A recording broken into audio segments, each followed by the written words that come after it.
എല്ലാ വിദ്യാർത്ഥികൾക്കും പുതിയൊരു വീഡിയോയിലേക്ക് സ്വാഗതം. ഈ വർഷത്തെ SSLC പരീക്ഷാ ഫലം നാളെ പ്രഖ്യാപിക്കും. നാളെ വൈകിട്ട് 3 മണിയോടെ വിദ്യാഭ്യാസ മന്ത്രി പത്രസമ്മേളനം നടത്തിക്കൊണ്ടാണ് ഈ വർഷത്തെ SSLC പരീക്ഷാ ഫലം പ്രഖ്യാപിക്കുക. ഈ ഒരു പ്രഖ്യാപനത്തിൽ എത്ര വിദ്യാർത്ഥികൾക്ക് A+ ലഭിച്ചു, ഏറ്റവും കൂടുതൽ A+ ലഭിച്ച വിഷയം ഏതാണ്, അതുപോലെ എത്ര % വിദ്യാർത്ഥികളാണ് ജയിച്ചിട്ടുള്ളത് എന്നിങ്ങനെയുള്ള ഡീറ്റെയിൽസുകളൊക്കെ ഈ ഒരു ഘട്ടത്തിൽ വിദ്യാഭ്യാസ മന്ത്രി പ്രഖ്യാപിക്കുന്നതായിരിക്കും. സാധാരണഗതിയിൽ 99% വിദ്യാർത്ഥികൾക്ക് ഈ ഒരു A+ അല്ലാതെ അതായത് ജയിക്കാറുണ്ട്, അതായത് SSLC പാസ്സാവാറുണ്ട്. അപ്പോൾ വിദ്യാർത്ഥികൾക്ക് SSLC പരീക്ഷാഫലം എങ്ങനെ ചെക്ക് ചെയ്യാം എന്നുള്ളതാണ് ഈ ഒരു വീഡിയോയിൽ.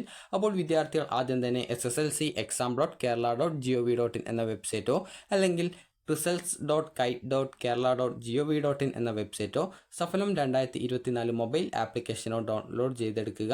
ഈ ഒരു ആദ്യം പറഞ്ഞ SSLCexam.kerala.gov.in അതുപോലെ തന്നെ results.kite.kerala.gov.in എന്നിങ്ങനെയുള്ള 2 വെബ്സൈറ്റുകൾ വഴിയും നിങ്ങൾക്ക് റിസൾട്ട് അറിയാം. റിസൾട്ട് പ്രഖ്യാപിച്ചു കഴിഞ്ഞാൽ ഈ ഒരു വെബ്സൈറ്റുകളിൽ SSLC എക്സാം റിസൾട്ട് പബ്ലിഷ്ഡ് എന്ന് പറഞ്ഞുകൊണ്ടും അതിന് അടുത്ത് തന്നെയായിട്ട് ക്ലിക്ക് ഹിയർ എന്ന് പറഞ്ഞുകൊണ്ട് ഇതുപോലൊരു ഓപ്ഷനും കാണാൻ സാധിക്കും. ആ ഒരു ലിങ്കിൽ ക്ലിക്ക് ചെയ്യുന്ന സമയത്ത് നിങ്ങൾ പിന്നീട് അടുത്ത ഒരു പേജിലേക്കായിരിക്കും പോവുക. അപ്പോൾ അടുത്ത പേജിൽ നിങ്ങൾക്ക് എന്താണ് കാണാൻ സാധിക്കുക എന്നുള്ളത് നമുക്ക് നോക്കാം. അപ്പോൾ അടുത്ത പേജിൽ നിങ്ങൾക്ക് ഇതുപോലെയായിരിക്കും കാണാൻ സാധിക്കുക. ഇത് SSLC സേ പരീക്ഷയുടെ റിസൾട്ടിൻ്റെതാണ്. പക്ഷെങ്കിൽ നിങ്ങൾക്ക് ഇതേ രീതിയിൽ തന്നെയാണ് ഉണ്ടാവുക. അതായത് സേ എന്നുള്ളതിന് പകരം SSLC എക്സാം റിസൾട്ട് 2024 എന്ന് പറഞ്ഞുകൊണ്ടാണ് കാണാൻ സാധിക്കുക. അപ്പോൾ നിങ്ങൾക്ക് അവിടെ രജിസ്റ്റർ നമ്പറും അതുപോലെ നിങ്ങളുടെ ഡേറ്റ് ഓഫ് ബർത്ത് നൽകാനായിട്ട് 2 കോളങ്ങൾ കാണാൻ സാധിക്കും. ആദ്യത്തേതിൽ രജിസ്റ്റർ നമ്പറും പിന്നീട് നിങ്ങളുടെ ഡേറ്റ് ഓഫ് ബർത്ത് നൽകി വ്യൂ റിസൾട്ട് എന്നുള്ള ബട്ടൺ ക്ലിക്ക് ചെയ്തു കഴിഞ്ഞാൽ നിങ്ങളുടെ റിസൾട്ട് അറിയാൻ സാധിക്കും.